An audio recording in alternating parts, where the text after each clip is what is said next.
It's going to be fine. It's going to be what it is. All right. My computer is now on 3 popsicles. Let's start again. Hi, I'm Patricia. Welcome to the 65th episode of A Breath of Song. I'm so glad you chose to do this today, which is extra special because Wendy Luella Perkins is joining us for a songwriter conversation. Hi, Wendy Luella, and welcome. Thank you so much, Patricia. It's really my delight to be here today with you. Bill Frisell, jazz guitarist, says, "You can't wait until you've finished something before you get to the music." We're here to uncover wellness without waiting for anything else before we start singing, and your voice is exactly what's needed for this.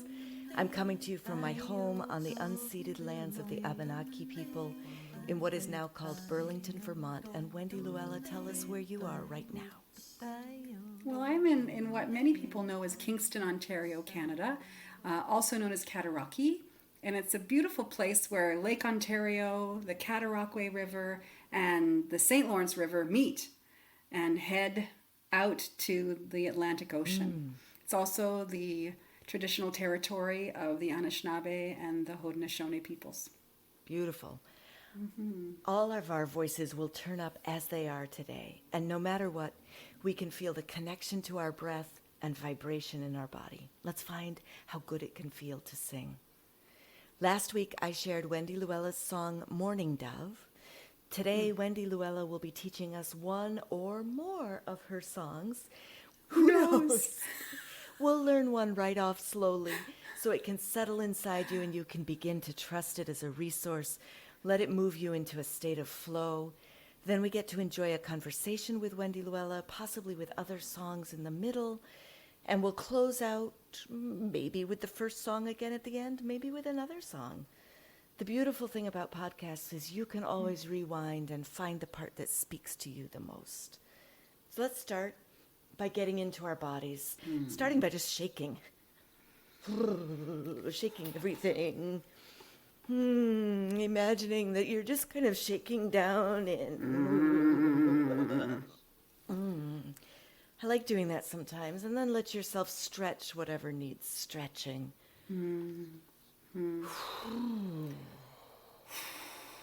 Beginning to let sound appear as the breath moves out, just whatever sound wants to come out.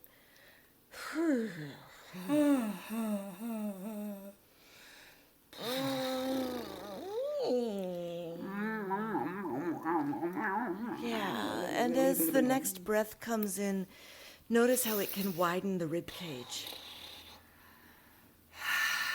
And let something go as it goes out. And on the next breath in, let it sink into your belly and your pelvic bowl. And let it release something, take something with it on its way out. And then into your back. Oh, and take something with it. And then feeling your breath as it comes in your nose, the back of your mouth. And as it goes out, letting yourself sigh.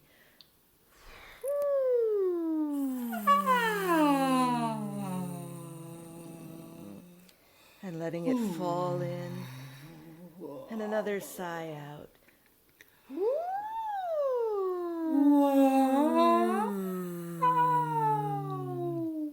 And see what the sigh feels like if you wrinkle up your nose.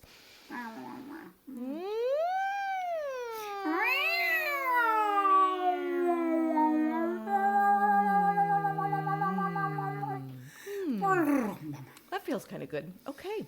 Very Wendy, I'm chipmunky. I like that. going to turn it over to you to share a song.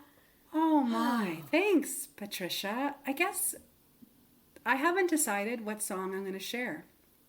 And the way I'm going to decide what song to sing right now is to ask both of ourselves. It's like, what do we need right now? What do we need most from a song? So let's just sit with that question for a minute.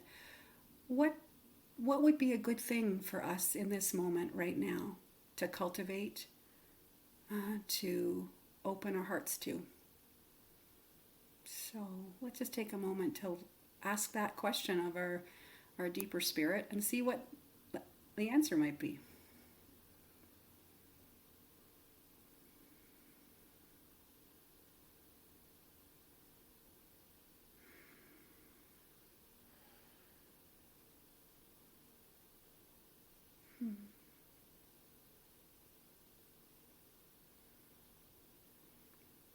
Is anything bubbling to the surface for you, Patricia? I'm feeling a very spacious kind of waiting. Okay.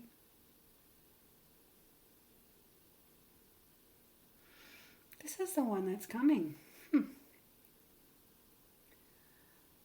Loving kindness to my body, loving kindness to my mind, loving kindness to each and every joy and heartbreak of my time, loving kindness to my spirit, loving kindness to my soul, loving kindness to each and every part, loving kindness to the whole, loving kindness to my body, loving kindness to my mind, loving kindness to my body, loving kindness to my mind, loving kindness to each and every joy and heartbreak of my time, loving kindness to each and every joy and heartbreak of my time, loving kindness to my spirit, loving kindness to my soul, loving kindness to my spirit, loving kindness to my soul, loving kindness to each and every part, loving kindness to the whole, loving kindness to each and every part, loving kindness to the whole, loving kindness to my body, loving kindness to my mind, loving kindness to each and every joy and heartbreak of my time, loving kindness to my spirit, loving kindness to my soul, loving kindness to each and every part, loving kindness to the whole, loving kindness to your body, loving kindness to your mind, loving kindness to each and every joy and heartbreak of your time, loving kindness to your spirit, loving kindness to your soul, loving kindness to each and every part, loving kindness to your whole, loving kindness to our bodies, loving kindness to our minds, loving kindness to each and every joy and heartbreak of our times, loving kindness to our spirits, loving kindness to our souls, loving kindness to each and every part, loving kindness to the whole, loving kindness to all bodies, loving kindness to all minds, loving kindness to each and every joy and heartbreak of all times, loving kindness to all spirits, loving kindness to all souls, loving kindness to each and every part, loving kindness to the whole, loving kindness to my body, loving kindness to my mind, loving kindness to each and every joy and heartbreak of my time, loving kindness to my spirit, loving kindness to my soul, loving kindness to each and every part, loving kindness to the whole.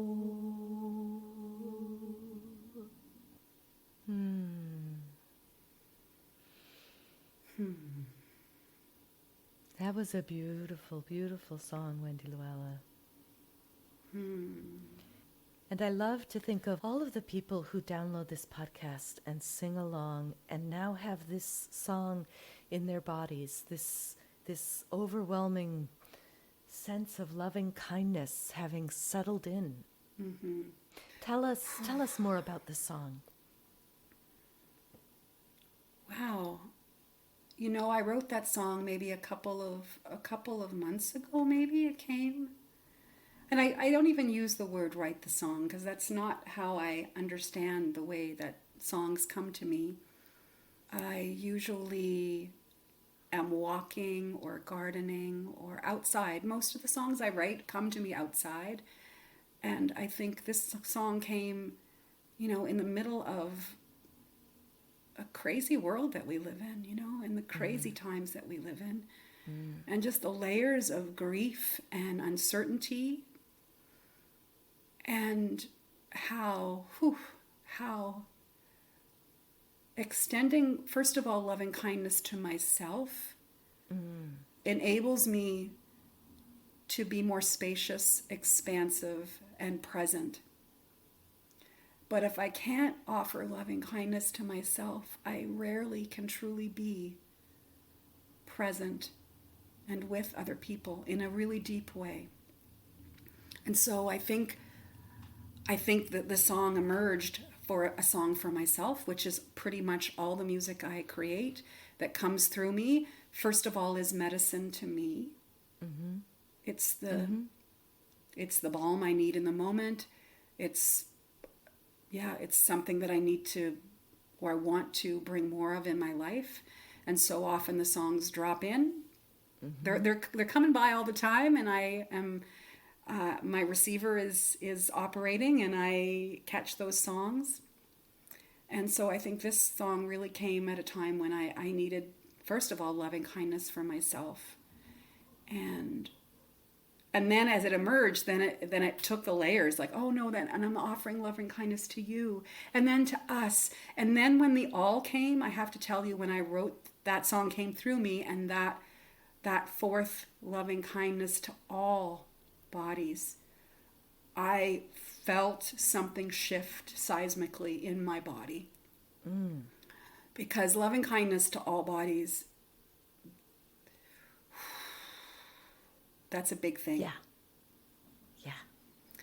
And the people that are the most damaged and the most destructive and that wield the most power in really destructive ways, they have probably lacked any kind of real love and loving kindness in their life. And so actually turning the energy to when I can offer loving kindness to beings that I have a very hard time with is a very powerful practice. And this song really helps generate that genuine, not like, oh, I should be extending some loving kindness to some difficult people. But the song actually raises my own vibration. And when I've sung it with other people too, I feel that. And when we get to that line, it's like, oh, I'm more capable of actually extending a little bit to really difficult situations and difficult people. Both people I know and people I know of. So I have sort of an odd question for you. I know that you're an ordained minister in the Unitarian Universalist Church. So clearly you've done some work, you care about a spiritual connection. You've spent time thinking and presumably reading, studying, talking with other people about these kinds of things. And what I'm wondering is, I'm not quite sure how to ask this. How do you think, what has made the ground fertile for these kinds of songs to drop into you? What is it in your life that has opened up the kind of heart space that lets this message be the one that comes through, rather than a message of, I'm going to come and, destroy you, you mess of a person who's messing up my world. Be the message that's coming.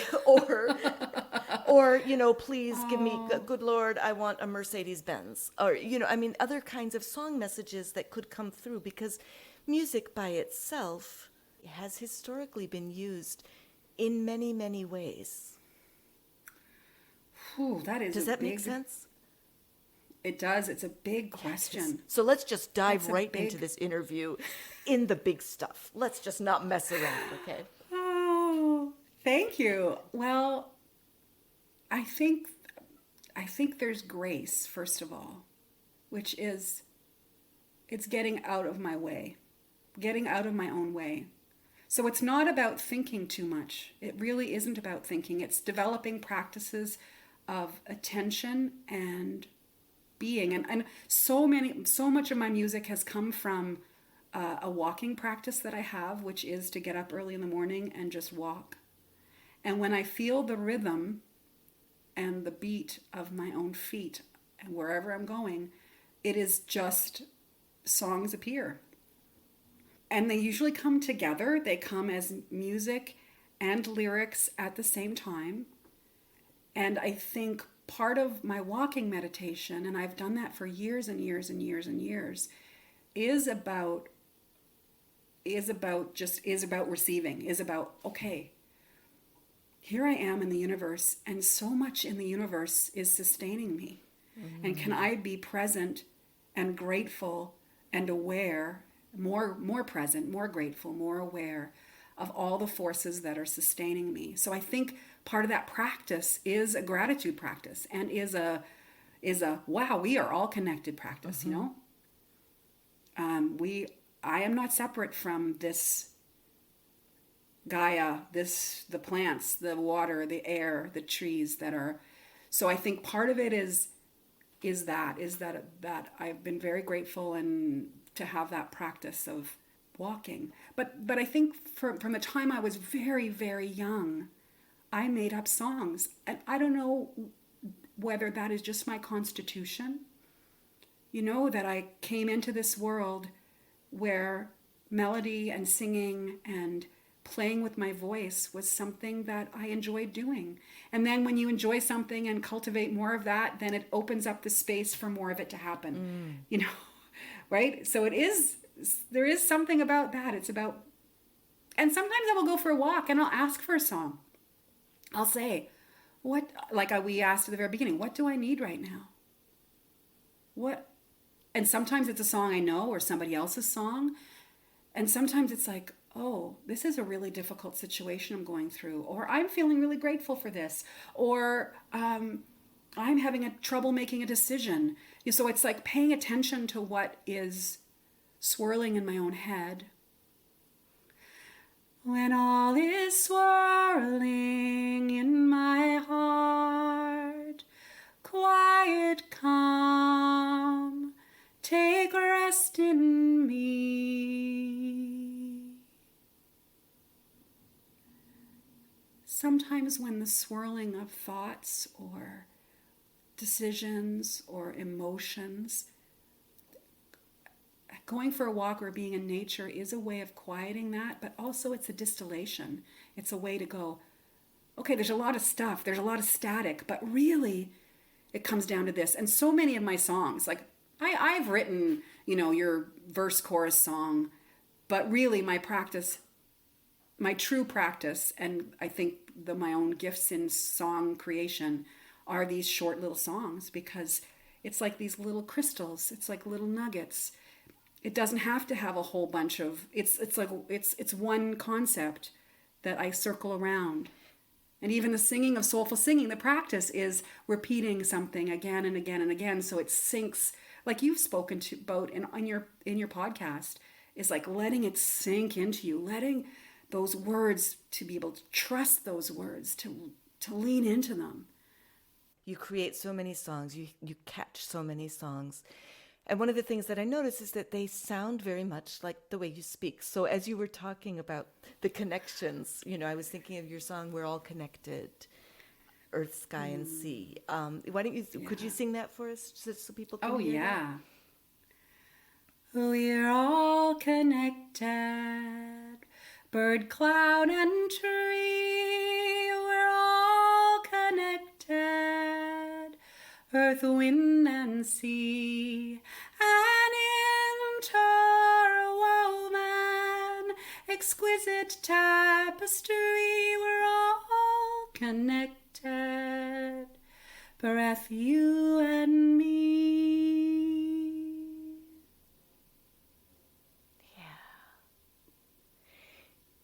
So, when a song like that has appeared to you on a walk, how do you remember it when you get back to your house? This is very interesting, because one thing about me is I had a lot of trauma as a child, and I adapted to that trauma by forgetting most of what happened, which I see as very adaptive. I'm grateful that my little body did that for me. But it also means I don't really remember much. I don't remember even going, oh yeah, how did that song get created? I can't really exactly remember. So, but what happens with songs is if I hear a song outside of myself, I almost always remember it. So I have an amazing auditory memory. I have no visual memory at all. I have an amazing auditory memory. So what happens is when I'm on a walk, if I do not have my camera with me, I have an old school camera, and when a song comes and I'll record it, then I'll listen to it once outside of myself, and then mostly I remember it. But if I don't have the camera, if I don't record it and listen to it once outside of myself, it's one of those songs that was for the moment. And I've written hundreds of songs that have been like that. Or I have, songs have come through me that are just for that moment, that are not shared anywhere else other than in my heart during, a 5 or 10 or 15 minute period where it emerged. And then it's kind of goes back to the ether. It returns to the earth somehow. But if I have my little camera. So you said you sang as early as you remember. You remember singing early. Yeah. When did music become a safe space for you, or a sacred space for you? Has it always been like that? You said coming through a childhood with trauma. And I know that whenever, I also have had come through a difficult childhood. And I know that creating safe space was crucial. Yeah.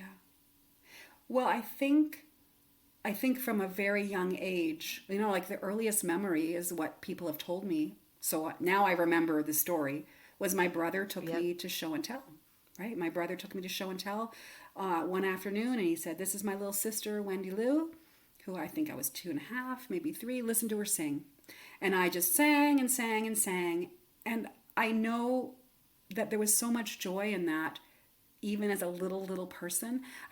So I think that it was a safe space until I was about I was in musicals in high school, and that was a place of refuge. Like creating, doing musicals and being in community and creating songs in that way. And I love that. It was a very nourishing time in my life. And then kind of going into university, I wasn't studying music, and it was almost like some divide happened at university in my undergrad, which was like you were a music major and then you did music, or music wasn't in your life. And really through those 4 years, I feel like I lost my voice in a lot of ways. I didn't sing. And it's funny too about what you remember, because I remember a friend saying, well, you've got an okay voice, but it's not really the kind of voice I like. And I might have had hundreds of people say, Wendy Luella, you have a beautiful voice. But what I remembered was that one, and I remembered so specifically. Yep. But I don't remember all the times that people said, oh, Wendy Lu, you just have I love your voice, or I love singing with you. And so there's a part of a reclamation of my voice, and that really was through Unitarian Universalism. There's no question in my mind. My friend Maud, I was doing a master's degree in addictions and educational psychology, and I had met a friend during my internship. Her name was Maud. She invited me to go to church with her. And it was the Waterloo County Unitarian Fellowship. I'd never heard of really Unitarian Universalism before that. And I went the very first time, and of course there was an opening song. Don't remember what it was, but I do remember standing up, starting to sing, and then weeping. Like weeping. And the weeping was like, how could I forget? How did I forget how important this is? How could I let anybody's comment disconnect me from this voice that has brought me so much comfort and joy and connection and creativity? Yeah. Like it was a spiritual experience of the highest kind of degree of like, boom. I should have used Anne Lamott's quote for you at the beginning. We can cut and paste that. Cut and paste that in, because her story about going and singing in church and what that experience was for her is also a story of hearing her voice, hearing her own voice in community with other voices, and what that meant to her. Yeah. And I think that's so interesting, because then of my own journey in Unitarian Universalism, and also how do I use my voice? I mean, the typical way of, a singer-songwriter, and I have written songs like that and played and done small little tours. It's not my nature at all. I love a song.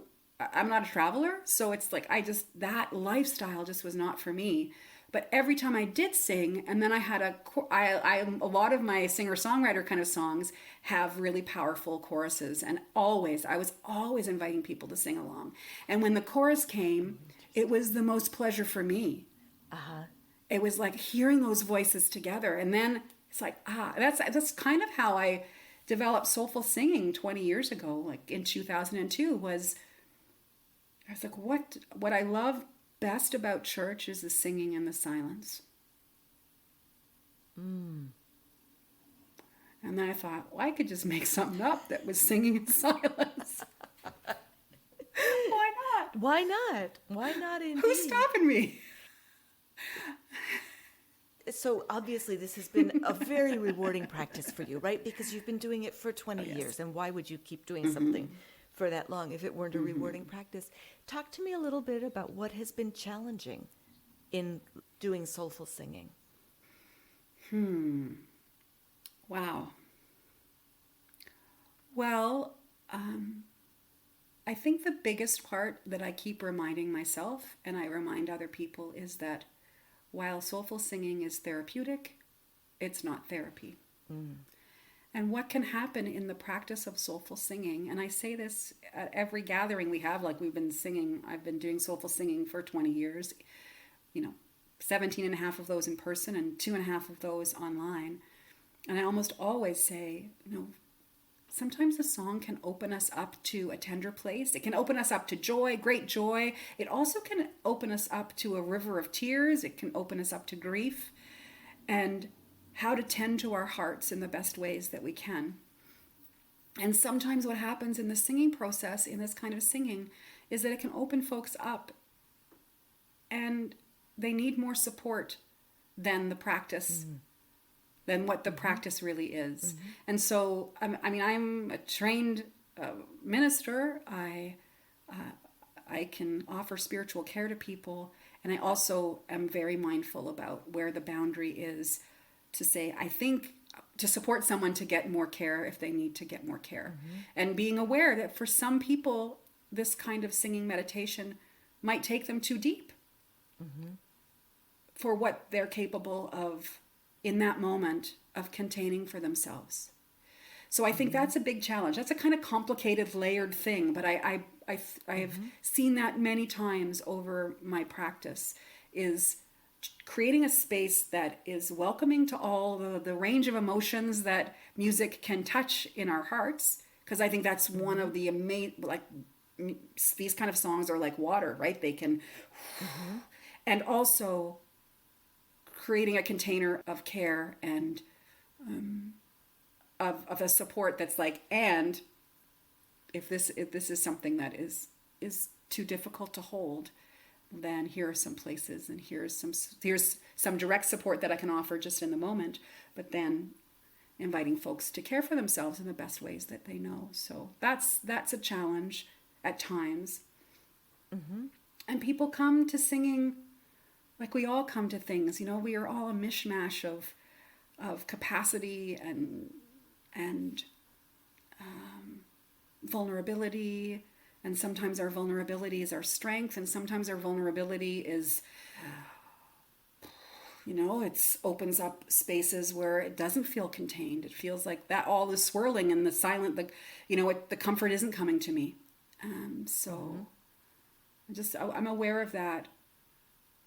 I think the other thing, this is a challenge along the way, but it's the challenge is that with any kind of leadership is that people will look at me and go, well, she's got the great voice, or she's, I want to be able to sing like her, or I want to emulate the leader. And what I always am trying to do is turn the mirror back for people to see the beauty in their own voices, to see themselves as leaders. So I'm often inviting people, even in zipper songs, like we have so many great zipper songs, where people, if they might not feel like leading a song, they can add words into a zipper song and feel like they're contributing to it. So I try in my ministry, because this is a ministry for me, it's a community ministry, to really invite partnership and invite people to recognize just the goodness of their own voice, each voice for what it is and who it is and what it expresses, and to create little moments where people can share their voice. I should say, in interests of full disclosure, that I have been to many of your online soulful singing sessions. I think they're beautifully facilitated, beautifully led, and always, in my experience, very aligned, very true, very heart-centered. They feel very real, including on days when you're not having a great day. They still... and one of the things that has always impressed me is the way that you invite people in, and the way that you talk about tending oneself, and the way that you clarify that difference between therapeutic work, which is one of the ways that we need to be able to care for ourselves, and the practice of soulful singing, and that they both exist. But you don't offer yourself up as the savior of all and the one with all the answers. I think it's a beautiful practice that you invite people to join you. So one of the things that surprised me when I met you and delighted me was that you had just started a TikTok channel. So here we have this woman, who is leading soulful singing these songs of heart-centeredness and connectedness and, finding ease and And there you are on TikTok. So talk to me about that. It's good to have a song or two when the roads get bumpy. It's good to have a song or two on this journey. It's good to have a song or two. And some people who come to Soulful Singing, so I have to say, first of all, I did the TikTok because one soulful singer, Keith, really has been encouraging me to spread my music more. And I really am grateful for his encouragement and his support and his guidance along the way. And first of all, I wanted to have songs available to current soulful singers so they could go, that song that has really been a support to me, I can't quite remember how it goes, that they can go on TikTok and go, oh, that's how it goes, and sing it along a few times, and maybe it would come into their heart. Some people don't remember songs by heart at all, but if they get started off, you know, they hear the first two words, then they can remember the rest of it, but they can't self-generate. So I think initially the idea was I want somewhere to have a body of my songs so that soulful singers can access them. So that's number one. And number two, it is an opportunity for people who've never heard of me to also tune in, learn a song, go, oh, wow, I love this song. Oh, what else does this person have? It's also a nice way to catalog it for myself. Though I have hundreds of songs, so I think I'm only at 35 or something. I don't know how many I have on TikTok, but not there yet. not at the hundreds, yes. So I think that was part of it. I think the other part is congregations. It's a quick way for congregations to have access to my music. And I am I know we've talked about this a little bit, and this tension, because I am so much in the oral tradition in sharing my music, and yet I need to make a livelihood. And in the oral tradition, things are not as easily said, oh, I took this song from the oral tradition and now I'm sharing with my choir or in my setting. I think I should pay the artist. Right. that song came from. Whereas if it's on a piece of music and there's a copyright sign, it's a clearer way of doing that. But my heart is really in the oral tradition. So what I'd love to do is have simple, like little lead sheets of the songs. So for those people for whom reading the piece of music is the entry point in, they have that. And it then ties in with, and you can look at that at TikTok and see my little idiosyncrasies of how I do that, because I tend not to be so. Some songs I've got there's a clear beat, I'm keeping with the rhythm, and other songs it's like, oh, she just did something there, did a little different there that time around, and I think the oral tradition and the kind of songs that I offer does that. So you may as well. I think you should insert here. How would you like song leaders who are listening to this and say, "Oh, I'd love to use that song, the spiraling song, with my group"? What should they do? How can they give you fair exchange to help you continue to make this your livelihood?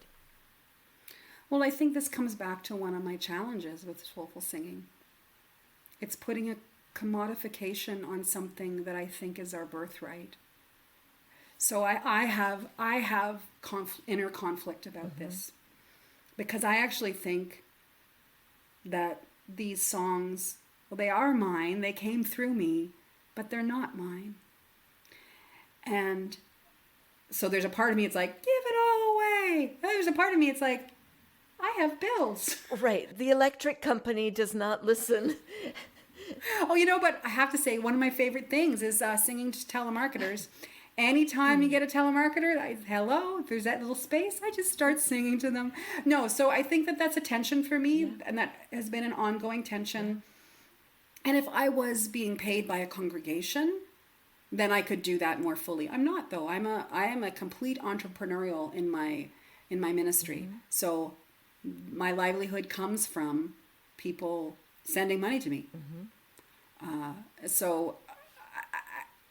So I think if you're using it in a choir where you are being paid, then I would love to get paid. If you're doing it at a song circle where it is a sharing thing, then I don't need to be paid for something like that. If it's just see what I mean? Like the difference between, sometimes you see this on copyright, please use for educational purposes, but if it's a commercial thing in any kind of way, then I would like to be paid. So in a congregation, for example, if a congregation uses my music, I say, I have a sliding scale. You can pay me anything that you want. And I know times are tough too. So I don't want to prevent people from using my songs if their own economic situation is, so it's like Soulful Singing online. There are, that is completely by donation. There's not a set amount that people give. There are some people that have come literally 600, 700, 800 days who've never given me any money. And there are other people who have come a few times, given me money. Some people pay me monthly, regularly. I think one of the things that's challenging as a song leader is that sometimes people will come, and I allow people to self-set prices because I don't want anybody to not sing because of finances. Yes. I also know that I myself, when I was in my 20s and was able to go buy ice cream for myself in the evenings, almost every evening, whenever I wanted an ice cream, would not pay for music if I could get it for free. Yeah. And I think I was not making the connection between the fact that whether or not I chose to pay for the music, whether I photocopied it or bought it, that when I photocopied somebody else's music and then used it, that person wasn't getting paid for their work. And that made it less likely that they were going to be able to continue their work. Yeah. And then as somebody offering things, I often find I need to both be generous and trust people to give what they can and do what they can. And I also need to educate people. Absolutely. To say, actually, although I love doing this, I can't do it unless I receive money for it because there are bills. Well, and it is an energy exchange. There is an energy exchange, and there's a fair work exchange. Absolutely. I agree with you. Is there anything that you are excited about right now that you'd like to share with us? Well, I love the power of ritual.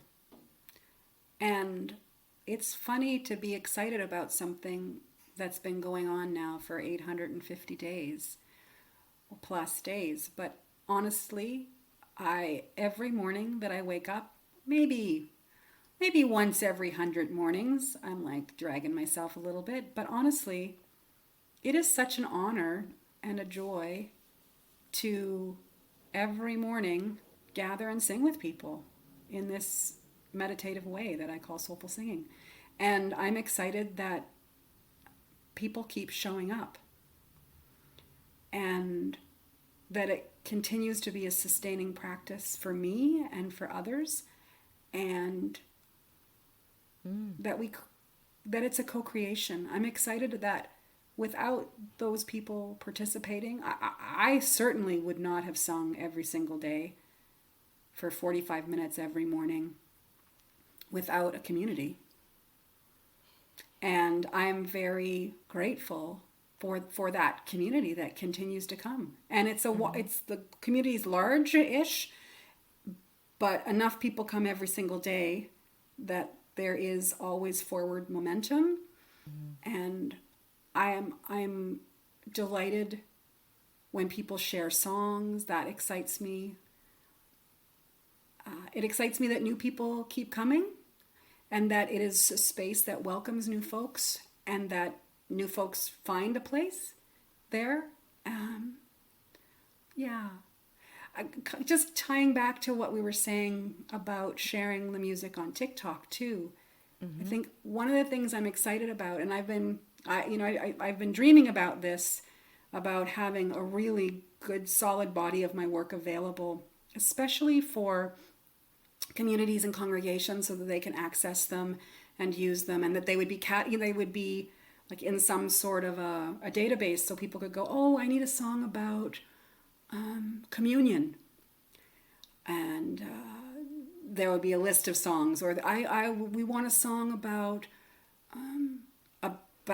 resistance, and there would be a song for that, or a song for keeping going, and so that would be available to congregations and communities, and so that's something that I've been working towards. So I'm kind of excited about seeing how that unfolds, and even just that, so not just for congregations, but somebody could go and say, oh, I'm having a trouble with decision making. And then they could put in decision making, and then a little playlist would come up.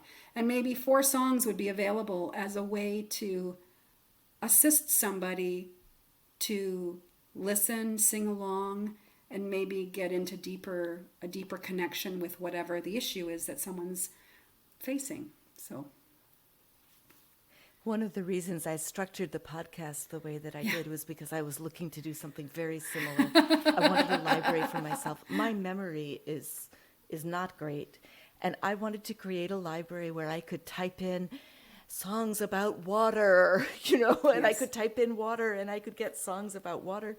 And so but I was overwhelmed by the idea of recording all the songs at once. And so by making this podcast once a week, and by making a blog post for each of the podcasts, and by tagging each blog post, I now have a searchable database that when this episode comes out, will have 65 songs on it that are all tagged by meter and by mode and by words that connects me to that song. So anyway, I hear you with that desire to make the music more accessible in some easier for my poor ancient brain to come up with. Well, and I know that for myself, like, these songs are true companions. Yes. I mean, these songs are true helpers. Yeah.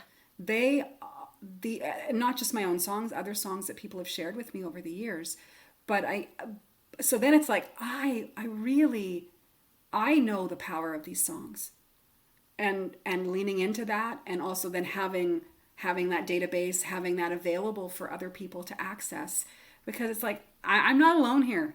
Like, I know that I'm not alone here. And somehow honoring your companions. I mean, if you have your best friend, you're like, look at this fabulous person. I want you to meet them and get to know them because they're such a wonderful person, right? Yeah. I'm gonna trust in the power. I trust in the power of songs. Gonna trust in the power. Trust in the power of songs, etc. Etc. So that's a lovely Zipper song, and this even as we were talking in advance about this time together, you said, oh yeah, so what song do you think you're going to share? And I was like, that is such a daunting question. To choose one is so in advance, not knowing what the day was or what the vibe was in that moment. And so I really am grateful that you were open to being in the flow with things and with me, and because it's really the way I roll. And even in Soulful Singing, I think the first couple of years I did Soulful Singing in person, I would have a little list. It would have the songs listed.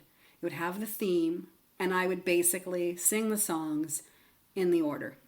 Mm-hmm. A couple years in, I realized one night I didn't even look at that sheet that I'd made.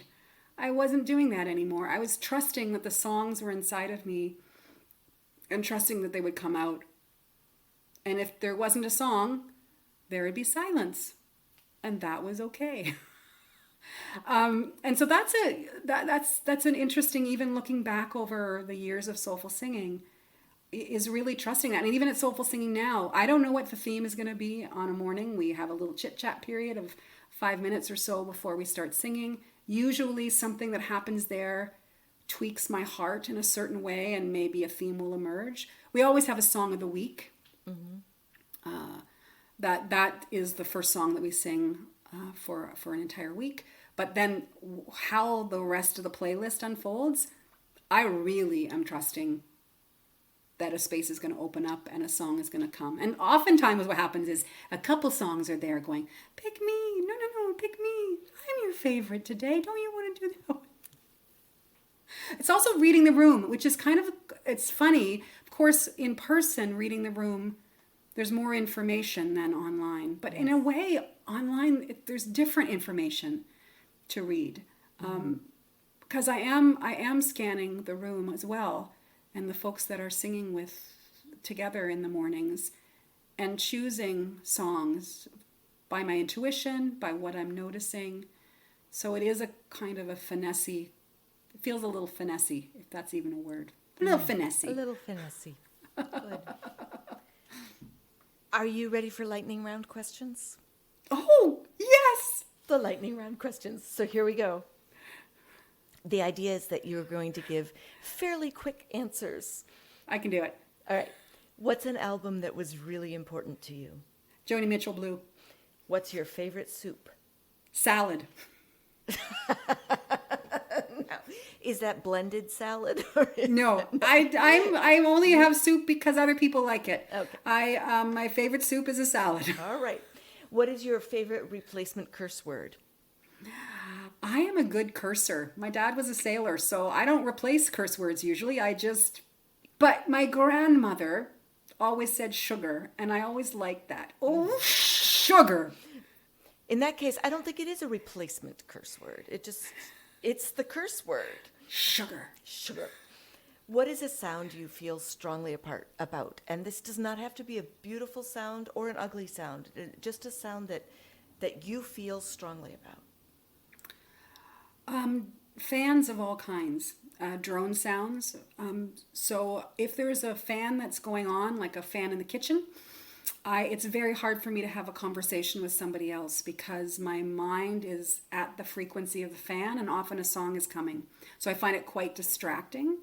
That's even like when the heat is going on, I find that quite difficult sometimes to have conversation when the sound of the fan is going. And some of my favorite songs that I've ever written have been accompanied to the sound of fans. That is really interesting, especially because we've had to pause this episode twice to ice Wendy Luella's computer because of the fan. Okay, who is an artist you wish more people listened to? Coco Love Alcorn. Before we close, where can we find you and follow your projects or buy your music? Well, you can follow me on TikTok, which just is my name, at wendyluellaperkins.com. My website, wendyluellaperkins.com. Oh, I guess not. TikTok is not wendyluellaperkins.com. It's just at Wendy Luella Perkins. But and then my website, which is lovely and completely out of date. I am not on other social media. I'm not on Facebook or Twitter. But if you email me, info@wendyluellaperkins.com, I will get back to you. Beautiful. A huge thank you to you, Wendy Luella, for coming on A Breath of Song. And a huge thank you to you, our listeners. I'm so glad you're singing with us. If you're glad to be singing too, consider sharing A Breath of Song with a friend or on social media, rating it, reviewing it. You are the publicity staff. We also divvy up the costs of production among a large group of listeners. To help, please leave something in the tip jar at abreathofsong.com. Sign up there to join the intrepid band of regular listeners and receive Patty Piotrowski's glorious artwork in your inbox once a week or so.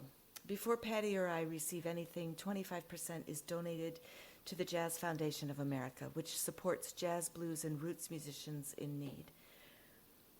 So, Wendy, let's pick a song to sing to help it sink in more deeply, it can be one of the ones you've already shared, or it can be another song, whatever you're feeling you want. I'm going to put myself on mute Okay. and let you find whatever song feels right. Well, this is, I live in Canada. Everything that happens in the United States usually happens in Canada about 15 years later. And so the recent Supreme Court rulings, both environmental, reproductive rights, other things, I am under no illusion that here in Canada we're safe from those actions. But so this is the song that's come into my heart that is a response to all of that and more.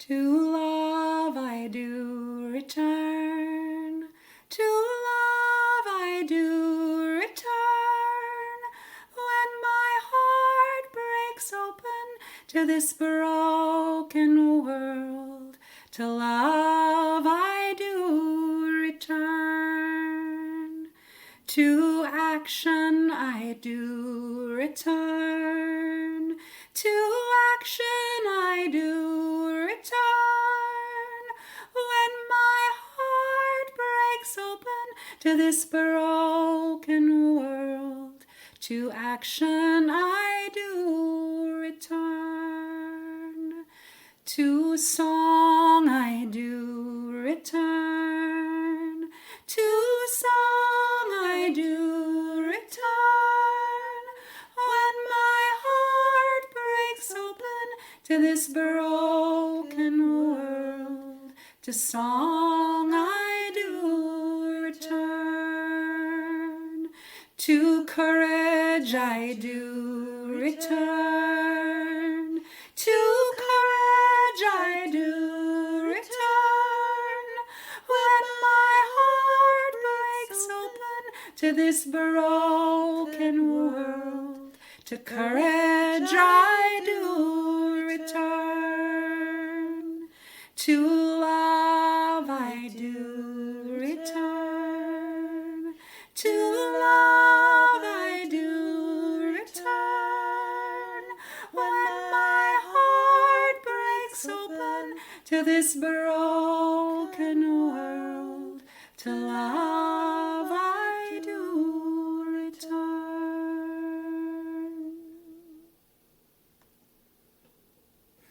I so wish that song was not needed. Yeah. And I hope that the land of Margaret Atwood and The Handmaid's Tale can be a little wiser than the U.S. has been. But we'll see what happens. Maybe in 15 years the U.S. will be swinging back. Maybe we're hitting a bottom. That's what I keep hoping, is that we're hitting a point where we understand what the change needs to be. Yeah, and the losses that we're experiencing at a time in the world where there's been so much loss, it's almost like it's hard to contain it. It's hard to even. But coming back to song, coming back to love, coming back even to that loving kindness, coming back to, okay, I want the world to look like this, and for it to look like this, I need to keep on this path. And discouragement and lack of hope is letting the other side's win, Exactly. I mean you feel that and you have to, I need to allow myself to feel that, and I have to return again and again and again and again to those things that in my life uplift life and sustain life and support life. And so that's what I have to come back to again and again and again. Absolutely agreed. Thank you for joining Wendy and Luella and me today for A Breath of Song. I'm grateful that you are taking care of yourself and listening to your voice. I believe making a better world starts with tuning into ourselves and each other, which is what we just did. So yay us. Yay! If you're liking this podcast, please share with a friend, and next time we'll plant another song. Be well. We can pause. Stop. Okay. I'm going to stop this. Stop.